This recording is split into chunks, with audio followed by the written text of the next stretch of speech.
Para matagal malobat, palitan natin ng LiPo4 battery. Yung battery nito sa loob na lead acid, itong 19.5 na LiPo4 battery mga master, para mas matagal malobat.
Ayan mga master, napalitan na natin yung battery, testing natin.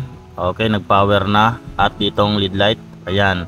So ayos na mga master. So bago lahat, paki-like and share ng ating video. At maraming salamat sa inyong solid na panonood dyan mga master. Hanggang sa muli mga ka-DIY.